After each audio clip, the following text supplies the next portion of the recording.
Spring season 1 episode 17 bad dreams.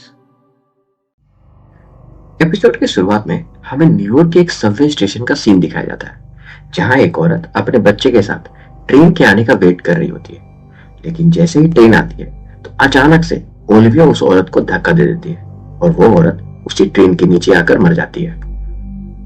अब इसके बाद ओलिविया डर के मारे उठ जाती है, यानी कि ये सब वो सपने में देख रही होती है।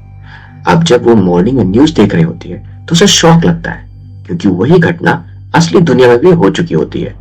लेकिन यहाँ एक अजीब बात होती है, सब लोग उस औरत की डेथ को सुसाइड बता रहे होते हैं, क्योंकि सीसीटीवी फुटेज में वो औरत खुद से ट्रेन के सामने जंप करती दिखाई दे रही होती है।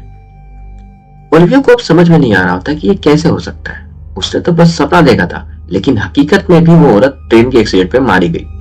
वो तुरंत ब्रोयर्स के पास जाती है और ये केस लेने को बोलती है। पहले तो ब्रोयर्स मना कर देता है, लेकिन बाद में वो भी मान जाता है। इसके बाद ओलिविया पीटर और वॉल्टर के पास जाकर पूरी घटना के बारे में बताती है।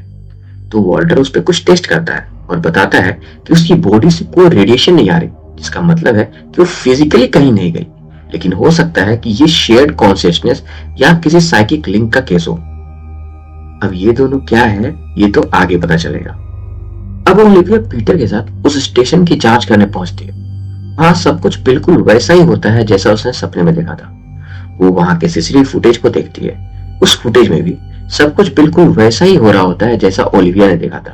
बस सिर्फ अंतर ये था कि इसमें ओलिविया कहीं नहीं थी। सीसीटीवी फुटेज में वो एक आदमी को नोटिस करती है जिसके चेहरे पे एक कट का निशान था, लेकिन वो इस पर ज्यादा ध्यान नहीं देती उस समय। अब कुछ ही समय बाद ओलिविया को फिर से एक अजीब सपना आता है। इस पर वो देखती है कि वो किसी फैंसी रेस्टोरेंट में बैठी है और उसके चारों ओर काफी सारे हैप्पी कपल्स बैठे हुए हैं। तभी एक कपल आपस में झगड़ने लगते हैं और ओलिविया जाकर उस औरत का हाथ पकड़ लेती है और उसी के हाथ से उसके हस्बैंड को चाकू मरवा देती है। जब ओलिविया जागती है तो उसे पता चलता है कि बिल्कुल यही घटना हुई है। वो इस बार पीटर के साथ पहले हॉस्पिटल जाती है और उस कपल से मिलती है। वो औरत से बताती है कि वो पहले काफी खुश थे, लेकिन अचानक से उसे लगा कि उसका हस्बैंड उसे किसी और लड़की के कारण छोड़कर जाने वाला है। वो बहुत गुस्से में आ गई और उसने अपने हस्बैंड को चाकू मार दिया। यहाँ ध्यान देने वाली बात यह है कि वो औरत ये नहीं बोल रही होती कि ये उससे किसी ने जबरदस्ती करवाया है। वो ये बोल रही होती है कि ये सब उसने गुस्से में आकर किया है। इंटरेस्टिंग। यहाँ हम सब व्यूअर्स ये समझ पाते हैं कि जो भी पर्सन ये सब कर रहा होता है वो लोगों के इमोशंस को काफी इनहेंस कर दे रहा होता है, यानी कि बढ़ा दे रहा होता है, जिसके चलते ये सब घटनाएं हो रही होती हैं। इसके बाद ओलिविया और पीटर उस रेस्टोरेंट में जाते हैं जहां पे ये घटना हुई थी। वो वहां के मैनेजर से उस टेबल के बारे में पूछते हैं जहां पर ओलिविया ने खुद को सपने में बैठा हुआ देखा था। वो मैनेजर बताता है कि उस टेबल पर एक आदमी बैठा हुआ था जिसके चेहरे पे कट मार था। ओलिविया जैसे ही ये सुनती है वो वापस लैब जाती है और फिर से उस सबवे वाले सुसाइड केस के सीसीटीवी फुटेज को देखती है। यह आदमी वहां पर भी होता है। ओलिविया सबको बताती है कि मैंने अपने सपने में सभी लोगों को देखा था जो वहां पे थे, लेकिन सिर्फ इस इंसान को नहीं देखा था दोनों जगहों पर। वॉल्टर इसे बताते हैं कि हो सकता है कि ओलिविया सपने में वही देख रही हो जो यह आदमी रियल टाइम में वहां देख या कर रहा हो। अब इससे ये तो क्लियर हो जाता है कि ये मर्डर्स ओलिविया नहीं कर रही होती, बल्कि ये आदमी कर रहा होता है। लेकिन ये अभी भी क्लियर नहीं हो पा रहा होता है कि ओलिविया को ही वो सपने क्यों आ रहे होते, या उस आदमी का ओलिविया से क्या connection. Next day Olivia office जाती है और उस आदमी के बारे में गवर्नमेंट डेटाबेस में चेक करती है। उस आदमी का नाम होता है निक लेन और वो एक मेंटल हॉस्पिटल से हाल में बाहर आया हुआ होता है। ओलिविया पीटर के साथ उस मेंटल हॉस्पिटल के डायरेक्टर से मिलती है और निक के बारे में पूछती है। वो डायरेक्टर बताती है कि निक उस हॉस्पिटल में अपनी मर्जी से रह रहा था और उसके पास मिलिट्री के किसी इंश्योरेंस पॉलिसी के कारण काफी पैसा भी था। वो आगे बताती है कि निक काफी स्ट्रेंज आदमी था। अगर वो खुश होता तो उसके आसपास के लोग काफी खुशी फील करते थे, और जब वो दुखी होता था तो उसके आसपास आने वाले सभी लोग दुखी हो जाते थे, यानी कि वो अपने स्ट्रॉन्ग इमोशंस को दूसरों पर थोप देता था। यहाँ वो डायरेक्टर ये भी बताती है कि निक को लगता था कि उसे बचपन में ही एक टॉप सीक्रेट एक्सपेरिमेंट के लिए रिक्रूट किया गया था और पैरेलल वर्ल्ड से वॉर के लिए तैयार किया गया था। ओलिविया समझ जाती है कि ये भी जेएफटी का मेंबर हो सकता है। दोनों वहां से निकल जाते हैं और रास्ते में पीटर निक लेन की फाइल पढ़ने लगता है। यहाँ उन्हें दो चौंकाने वाली बातें पता चलती है। पहला, निक तो बचपन से उस मेंटल हॉस्पिटल में था, यानी कि जेएफटी के बनने से पहले से ही, तो उसे उन लोगों ने रिक्रूट कब किया? और दूसरी बात कि निक भी जैक्सनविल फ्लोरिडा से था, जहां से ओलिविया थी। अब यहाँ ये तो क्लियर हो जाता है कि निक लेन भी ओलिविया की तरह पोर्टेक्सोफेन एक्सपेरिमेंट का एक सब्जेक्ट था। उस एक्सपेरिमेंट के कारण निक के पास एक तरह की इम्पैथ होने की पावर आ गई होती है, जिससे उसके आसपास के लोग उसके स्ट्रॉन्ग इमोशंस को फील करने लग जाते थे और एक तरह से पोजेस हो जाते थे। इसके बाद ओलिविया और पीटर फिर से वॉल्टर के पास जाते हैं और उसे कोर्टेक्सोफेन एक्सपेरिमेंट के बारे में पूछते हैं। वॉल्टर उन्हें बताता है कि कोर्टेक्सोफेन एक हाईली एक्सपेरिमेंटल ड्रग था जिसे विलियम बेल ने बनाया था। ये बच्चों के अंदर छिपी हुई एबिलिटी को बूस्ट कर देता था। ये ड्रग लोगों की फीलिंग्स पे काम करता था। यहाँ हम व्यूअर्स जान पाते हैं कि निक जो भी फील करता था, आसपास के लोग भी वही फील करने लगते थे। अगर वो डिप्रेस है तो सामने वाला भी डिप्रेस में चला जाता था।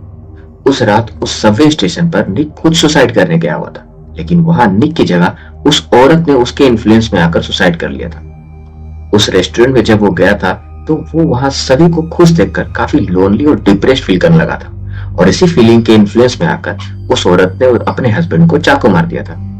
लेकिन ये सब बातें ये एक्सप्लेन नहीं कर रही होती कि उसके सारे काम ओलिविया को सपने में क्यों दिखाई दे रहे होते हैं। तभी वॉल्टर बताता है कि जब भी वो बच्चों पे एक्सपेरिमेंट करते थे तो उनको वो जोड़ों में रखते थे, और कई केसेस में वो बच्चे अपने बीच में एक साइकिक लिंक डेवलप कर लेते थे।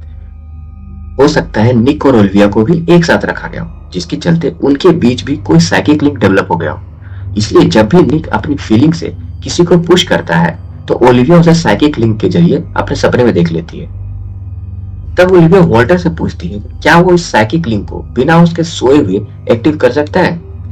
इसके जवाब में वॉल्टर हाँ में सर हिलाता है और उसके लिए एक मेकशिफ्ट डिवाइस बना देता है, जिसके चलते ओलिविया बिना कंप्लीटली सोए हुए निक के साथ साइकिक लिंक से जुड़ जाती है और उसकी एक्टिविटी को देखने लगती है। ओलिविया देखती है कि वो एक बार में और एक डांसर की तरफ काफी अट्रैक्ट फील कर रही है। वो डांसर भी उसकी तरफ अट्रैक्ट होने लगती है और थोड़ी देर में वो ओलिविया के साथ उसके होटल में चल जाती है। And that did it. थोड़ी देर में ओलिविया को गिल्ट फील होने लगता है और वो उस लड़की को वहीं मार देती है। इसके बाद वो होटल से निकल जाती है और अपने घर आ जाती है।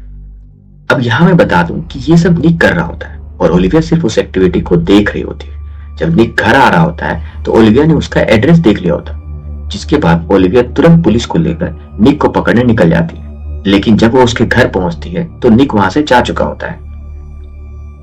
अब हमें निक दिखाई जाता है। वो कहीं जा रहा होता है।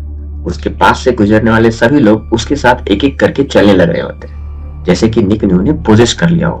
वो सबको लेकर एक ऊंची बिल्डिंग के छत पर चला जाता है और वो वहां मास सुसाइड करवाने वाला होता है। तब तक ओलिविया भी वहां आ जाती है और निक को समझाने की कोशिश करने लगती है। सरप्राइजिंगली निक ओलिविया को पहचान जाता है और वो उसे खुद को मारने को बोलता है। ओलिविया उसके पैर में गोली मारकर उसे गिरा देती है। जैसे ही निक को चोट लगती है सारे लोग उसके कंट्रोल से बाहर आ जाते हैं। इसके बाद निक को बेहोश करके जेल में बंद कर दिया जाता है ताकि आगे वो ऐसी कोई हरकत ना कर सके। इधर हमें दिखाया जाता है कि वॉल्टर अपने पुराने सामान में से एक वीडियो टेप निकालता है और उसे देखने लगता है। इंटरेस्टिंगली ये वीडियो होती है ओलिविया के बचपन की। यहाँ हमें पता चलता है कि ओलिविया पर कोर्टेक्सोफेन एक्सपेरिमेंट डॉक्टर बेल और वॉल्टर ने साथ मिलकर किया था। और इसी सीन के साथ ये एपिसोड यही एंड हो जाता है। यही से फ्लिंट की कहानी और भी डार्क डायरेक्शन की तरफ बढ़ने लगती है। तो दोस्तों, ये थी flint season 1 episode 70 the bad dreams की पूरी कहानी। अगर आपको वीडियो अच्छा लगा हो तो प्लीज लाइक, शेयर और सब्सक्राइब कीजिए। फ्लिंट के अगले एपिसोड की कहानी में कई और भी बड़े खुलासे होंगे, तो जुड़े रहिए। तब तक के लिए बाय।